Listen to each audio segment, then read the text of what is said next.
Hi friends, welcome back to Somi's kitchen. ఈరోజు recipe వచ్చేసి veg pulao. ఒక స్పెషల్ ప్యాన్ పెట్టుకోవాలి. అది హీట్ ఎక్కాక కొద్దిగా ఆయిల్, అలాగే కొద్దిగా నెయ్యి వేసుకోవాలి.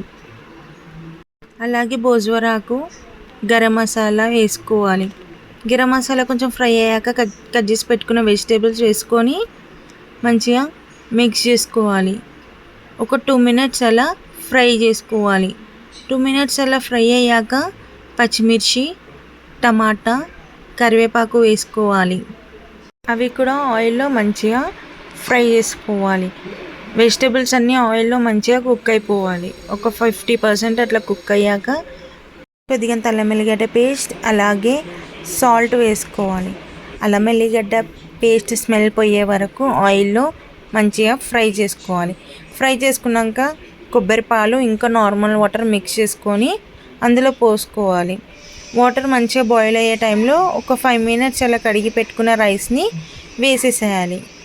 ఒకసారి మిక్స్ చేసుకొని క్యాప్ పెట్టేసుకోవాలి. ఎంతో ఈజీగా త్వరగా అయిపోతుంది మనకి రెసిపీ. క్యాప్ పెట్టుకొని ఒక 2 to 3 విజిల్స్ వచ్చే వరకు పెట్టుకోవాలి. 2 to 3 విజిల్స్ వచ్చేస్తే అయిపోతుంది మన recipe. Thank you for watching. ఈ వీడియో మీకు నచ్చినట్టయితే please like, share and subscribe to my channel.